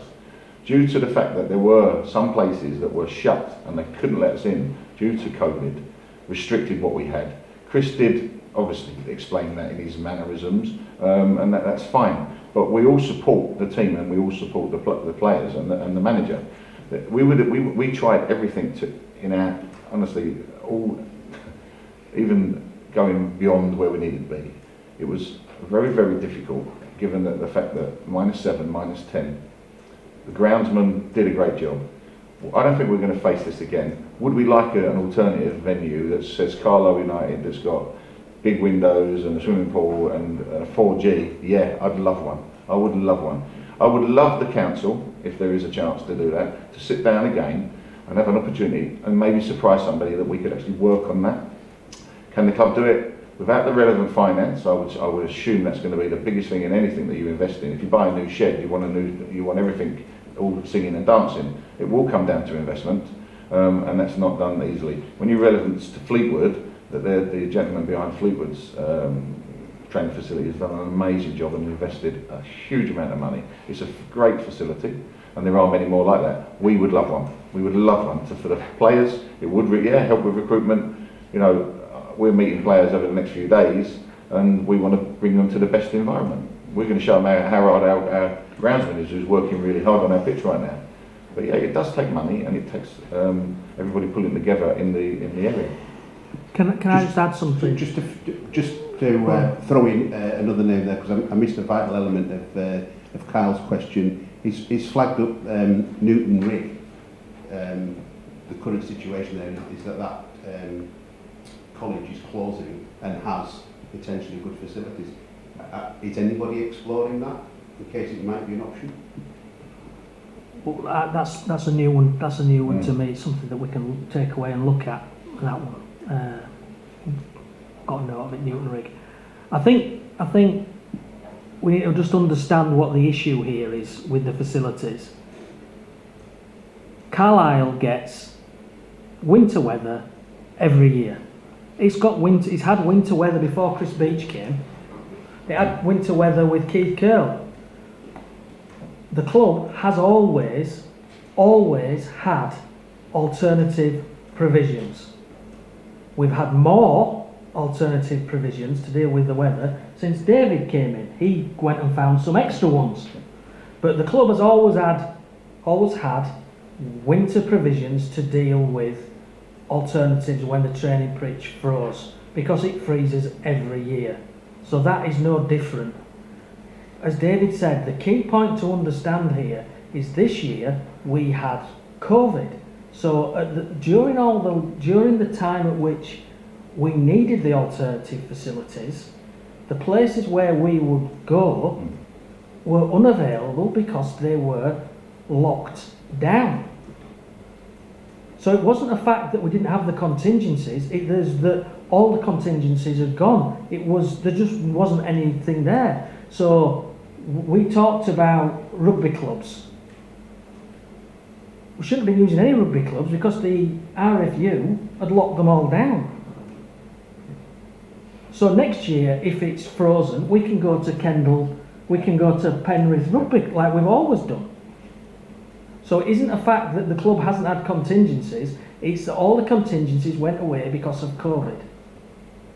Now you could say, right, okay, well what you should have done is you should have had a contingency in case all your contingencies went away.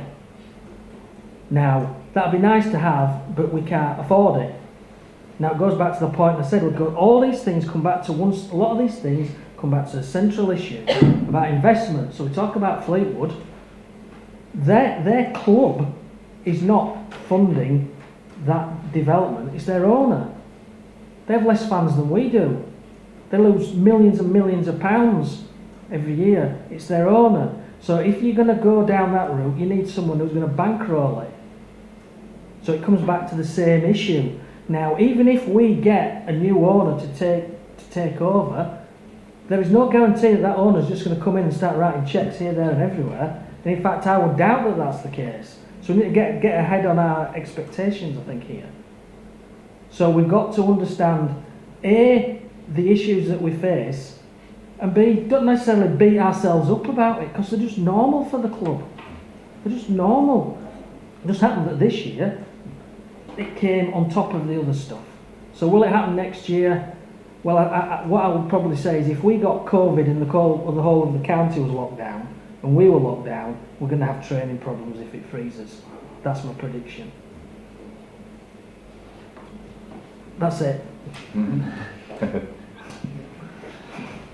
Thank you. We've had a lot of questions regarding iFollow. A lot of fans.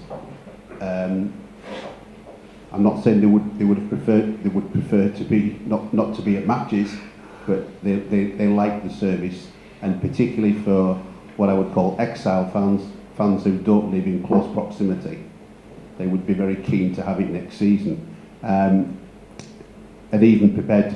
Some have clearly said they'd be prepared to pay more than what they were being charged this season. So, John, maybe from an EFL perspective, Nigel from a club perspective, how do we think the provision of iFollow is going to play out for next season, or are we still at a guessing stage? That there must be some indications now. Yeah, well, the discussions are still ongoing. There's a kind of policy position about the game and about the policy of streaming games at 3 o'clock on a Saturday, and then there's the practicalities about fans being locked out. So the position of the EFL, driven by the clubs, is that live football matches being shown streaming in the UK, so fans can watch English football live at 3 o'clock, has been sacrosanct. Sacrosanct. There's regulations that stop it, and these are like carved in stone. And a specific exemption was allowed because no fans could go, so it was a way of keeping fans connected with the games, allowing clubs to earn some money, valuable money for us, 350k, and at the same time without the expectation that this would become permanent. The theory is, and this is the argument, correct me if I'm wrong, the theory is if the EFL says, right, we're now going to allow our games to be streamed live, the first thing that will then happen is that the Premier League will then say, okay, we'll stream English football matches live at 3 o'clock on a Saturday. The risk being they sell out their stadiums to fans who come to the game, so they don't lose any match day income. But fans down the pyramid say, oh, I'm not going to watch Carlisle United versus Crawley. I'm going to watch Manchester United versus Liverpool. Now that is the theory. That is the theory. and nobody is prepared to test the water and see if it works. So at the moment, whilst ever fans are locked out and can't come to games, it's a compensation to keep fans connected. But will it continue after that? I very much doubt it, unless there's a complete sea change in how the English football pyramid operates. Now it may well be that Tracy Crouch's review means that more money is distributed down the pyramid, and then clubs are more able to look at these as options. Yeah. Who knows? But at the moment, the EFL is looking for next season to kind of say, right, if fans can't come to games, how do we allow them to watch games? If a certain number of fans can come to a game, so maybe for the bigger clubs only half the stadium, should that game still be streamed to allow the other people who can't go to still watch it? If fans are not encouraged to be travelling because they don't want away fans moving variants around the country, should that be available to away fans only? So there's all kinds of things that are very much driven by what happens with capacities. But my gut feel is as soon as clubs get to the stage where they can have a significant number of fans in their ground, that particular club will be turned off. Yeah, I think it's at this point in time, I think it's Article 48 is sacrosanct, which is about 3:15 to 5:15. It's been a live football period. And Nigel's perfectly right, there has been discussions, because you could take a situation of Carlisle United away to Exeter, and let's just say COVID-free, and there's still a significant number that would find it difficult to travel. So is there a possibility, and these are the things that are being looked at, is there a possibility that in fact the beam-back situation could occur through iFollow to the stadium, to Foxes, to the Sunset Suite? So it would be limited in the number that could watch it, that couldn't actually travel. So that has been and is being looked at, but whether it'll actually get through consideration, I wouldn't be sure. But that 3:15 to 5:15 is a sacrosanct period. All the midweek games will be subject to iFollow as normal, as they were tried out before. So you know, that's and weekend games, there's always possibilities, as you can see now with Premier League, they're moving away from the 3 o'clock games into more pay-per-view games, which is all iFollow is. It's a pay-per-view system, and you know, it's a difficult area, and it's how much you want to retain clean fan involvement between 3 o'clock and 5 o'clock, that 3 o'clock kick-off on a Saturday afternoon. And that's what it'll all come down to. And the Premier League definitely don't want to give that up at this point in time. And if they were forced to, I'd go with what Nigel says, that it'll force them into selling their matches on pay-per-view. And if they sell the matches on pay-per-view, if that isn't a sacrosanct area, then I think that the lower leagues could lose out significantly, because people will just take I want to see the best. You can kind of half understand it. So I think, for me, I hope that there is a compromise, and I hope that in the after COVID or even semi-COVID, there is a way of, because beam-back is available now, we could use iFollow and we could use it into these block areas. And I think that's probably a step that is feasible on a Saturday, but we've got to wait and see. Possibly as a trial. Yeah, I mean, you can beam back. We could have beam backed over the last 2 years, I think. You've always been able to beam back, but you have to pay. You have to pay a fee to compensate the away club for the fact that you're not selling tickets at full price at their ground. Yeah. So they're not getting. In some places, they might have 200 people paying £25. They'll sit and watch a game instead of going to the away game. So that these trade-offs are always there to be considered. But there's no doubt iFollow has meant that probably more of our fans have seen more of our games this season, certainly away from home, than they would ever have done. You can see that from the numbers. Which actually, I mean, it's a good service. I can remember when we put the fibre cables in, and you know, at the time, and you were wondering because we had to replace all the cabling system inside the stadium because it was actually going up to Harrowby to get beamed from there at one stage, and we just had to improve the flow of should we say, data up to Harrowby to get beamed. So once we put fibre into the stadium, we knew that things were destined to change. Another football question, I don't know who possibly wants us, about three here, but the kind of one's specifically for David. David Holdsworth has been, this is from Sam Pocock. David Holdsworth has been extremely critical of previous player contracts, especially under Keith Curle. Who was accountable for signing of these contracts? Brackets, I would not be satisfied if the answer was Keith Curle. Brackets. And another one on the football side, which I'll throw in as well. In light of the highly commended ground award, will Chris Beach issue a public apology to David Mitchell and his ground staff following his disparaging remarks about Northern grounds, especially as we were placed above Cheltenham? What is that signed, David Mitchell? That was from Hugh McKellar, that one. Yeah, that's from Hugh McKellar and Sam Pocock. Well, first and foremost, I can't speak about contracts before I came here. That's gone. And if the chaps want to respond to that, then they can, no problem whatsoever.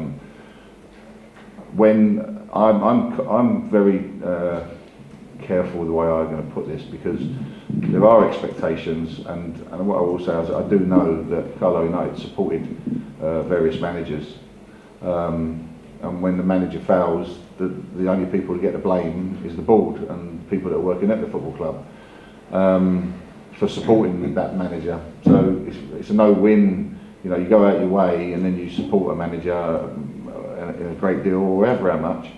And then he fails, and then the ball get the focus of the supporters because you picked the wrong manager. So I can't comment on them, but what I will say is that what we do now is that we're careful. We have to be careful. We're not going to get our pants pulled down by some donut agent who drives you mad, who just turns up expecting, you know, I did last night, they drive you mad and get on your nerves. And I'm not bothered by that really, because I know the perimeters of what we have. We work very hard and we protect every pound note. The players at our football club are paid accordingly.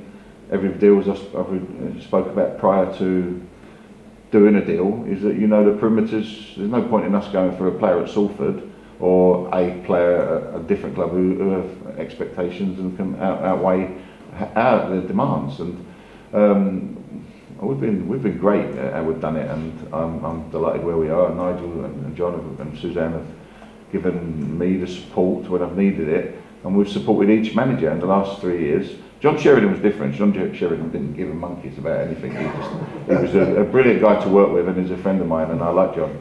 But his way was very different. Stephen Presley's was very different to John's, and Chris Beach. Every manager is different. They all want one more, and we have to work hard to earn those pennies, and all those things that go round the football club and reflect on what we can distribute to players is reflected on the pitch. With respect to our players, they earn good money, and it's all respective to where we come. You're not going to roll up at Carlisle in a Rolls Royce and expect to be able to pay for the petrol to go back down to London. It's not going to happen. We've worked hard on location. We've got groups of players who are in situ, and they travel together. They are a really good bunch of lads who do that, and it brings team spirit. So location was really key last year on how we recruited, and I think Chris and Gavin and young Jacob worked very hard on those targets.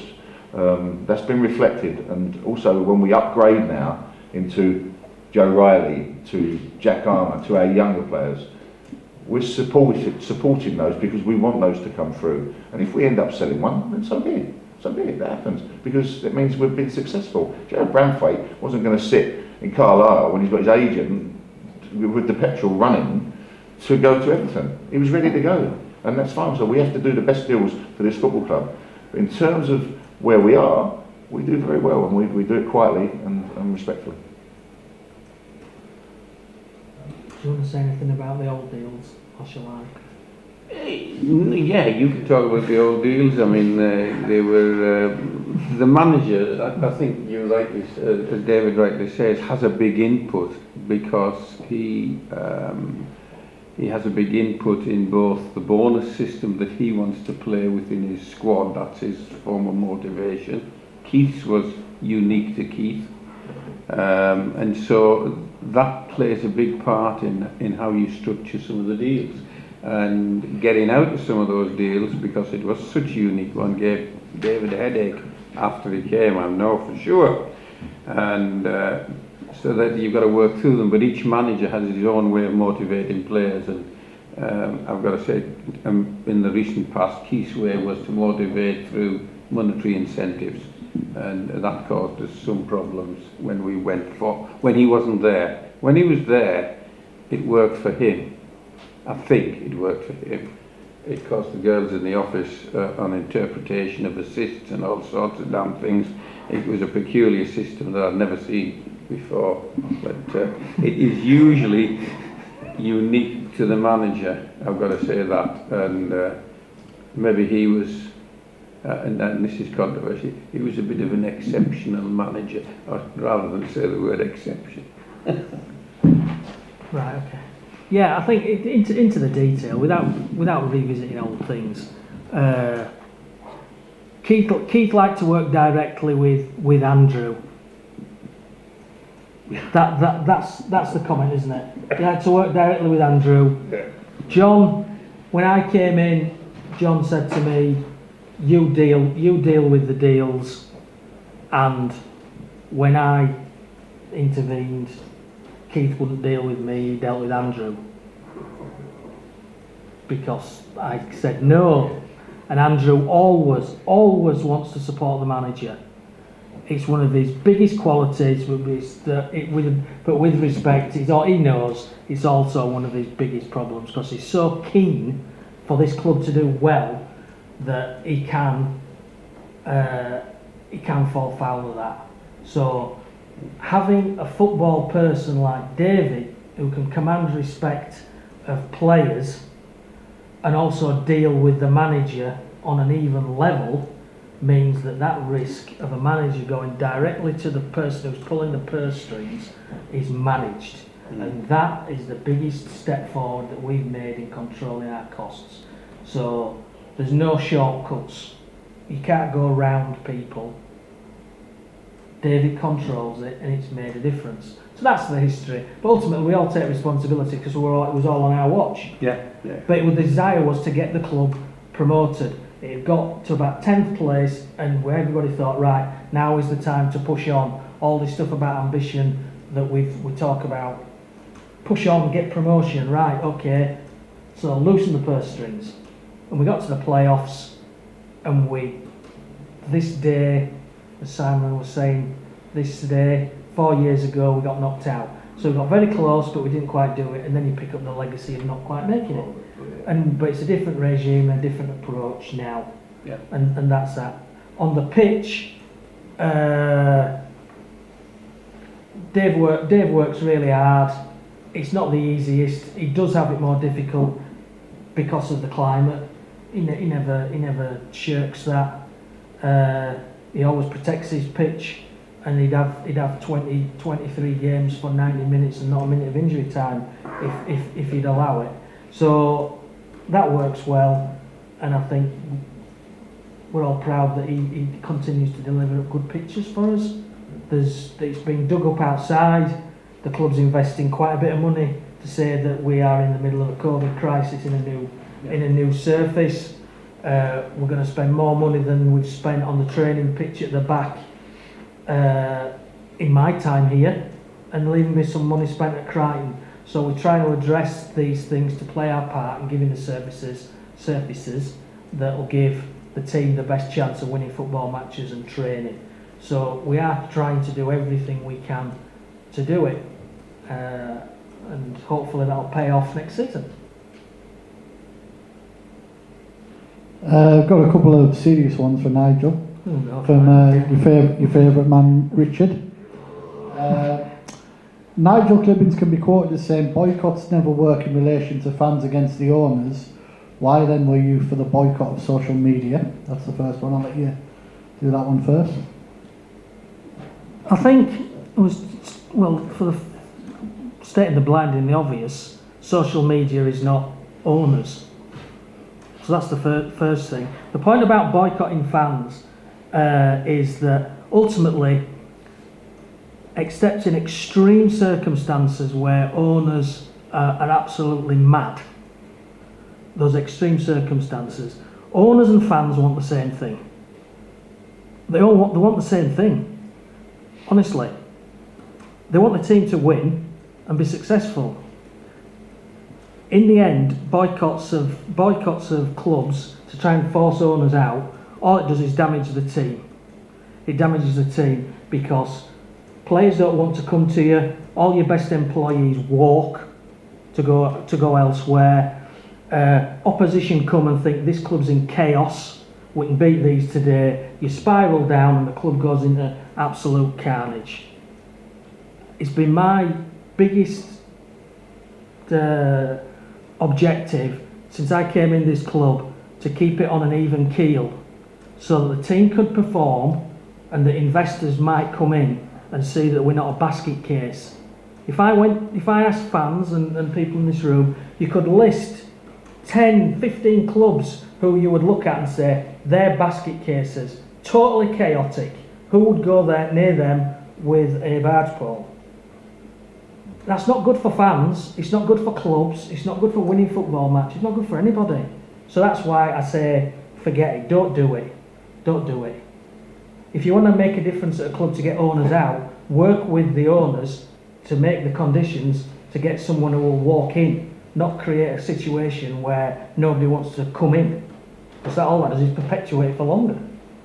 So that's that. In terms of the fan media boycott, you have to draw a line somewhere and put a stake in the ground, mix my metaphors, and say, we have had enough. This is not acceptable. We are putting a line down and saying we want change. And I think the fact that all the game did it together, it spread to the media, spread to personalities. It shows that the public is sick of this nonsense on social media, and it's up to the social media companies to see that it's not doing them any good and to try and sort it out. It's not easy, but they need to do something. They can't just sit and say, we don't like it either. They need to do something about it. So it's a statement. I think it needs to continue, and I think that ultimately we need to call out racism and all these other kinds of behaviours that are just unacceptable. We just need to call it out for what it is.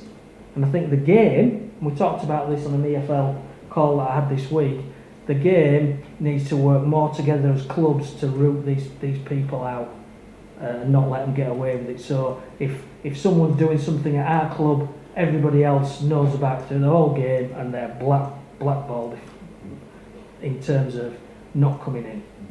That's it. Yeah, I just say as well, if you go back to the original question which you asked us before about more interested in diversity, well, this is one of the reasons we're interested in diversity, and this is one of the reasons Nigel spent so much time working on it. I don't mean, well, this Nigel as well, but Nigel Davidson. Another one off Richard. I've got to ask this because I'm kind of involved in it.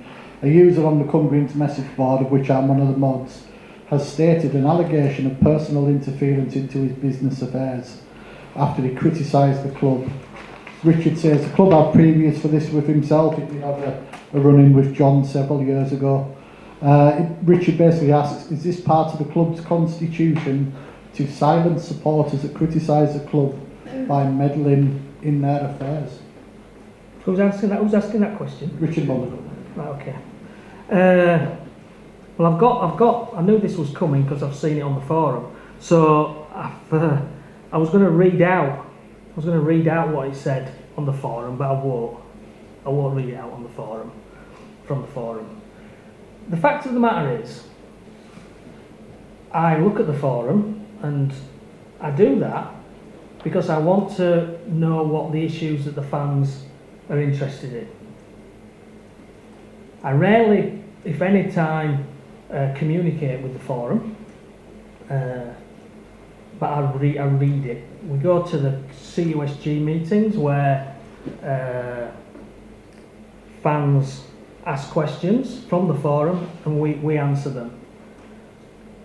So it's been my method and mantra at this club to engage fans more.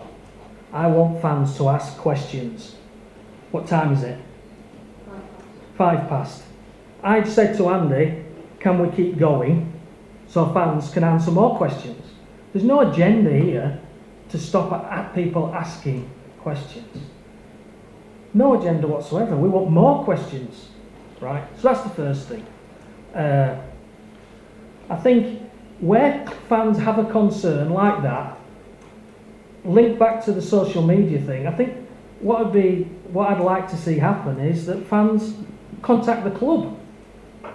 Contact the club and say, I have a concern about this, can you look at it for me? If they don't want to do that, they could contact someone in the supporters groups and say, I have a concern, can you raise this with the club? They could say, it's about Nigel, I don't want involved, go to someone else. But the fact of the matter is, the club doesn't go digging on people in the forum to see what they're up to in order that they don't ask questions. It's just ludicrous. Now, in this particular instance, we pondered and discussed it internally whether I should go on the forum and say, this is not the case, there's nothing to see here. And we formed the view that based on what is in that particular posting, that we wouldn't do it. The response of the particular poster was to say, you haven't responded to me on social media, it must be true. That is what he said. Now, what do? We can't, and I can't, answer every single query that comes out on the forum. I just can't. I try my best. I think last year, up until March, I'd answered 260 odd questions from the forum. Why would we do that if we wanted then to stifle questions? I just don't think that's a credible position. Now I know Richard has had issues in the past, and I accept that. That's before my time. I'm talking about the instance now. I can give all the fans the assurance that we want to engage with them. We want to hear them speak. Hopefully, the way we've adopted tonight shows that that's the case. And we just want to work together. I think the way that our fan engagement has worked and the things we're trying to do shows the motivation and actually puts that kind of query to bed for what it is. And that's me. So if the person on there who posted that on social media has a genuine concern, they can contact the club if they don't want to speak to me, because there's nothing in it. They can speak to the FSA, they can go to the Football Ombudsman. I don't know who that person is. I've answered his questions, but I've no interest in searching on people's identities in order to somehow then say, I'm not going to answer a question. Please, no thanks. Let's end on a positive after that nonsense. Right, we're going to slowly wind it up. Obviously time has gone past 8 o'clock.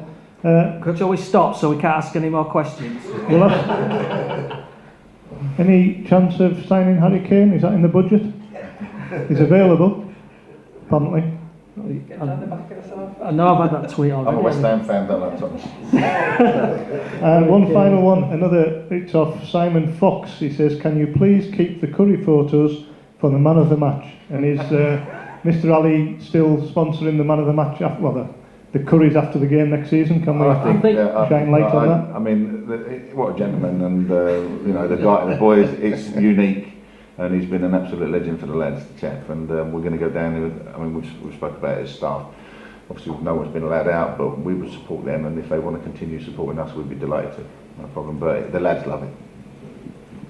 Right. Thank you very much, ladies and gentlemen, for the... Thanks for all the questions, everybody. No, generally, joking aside, these are really valuable. The forum can put in questions all the time. We have monthly meetings with CUSG, the supporters groups, which they can also put questions into the club. The door is always open.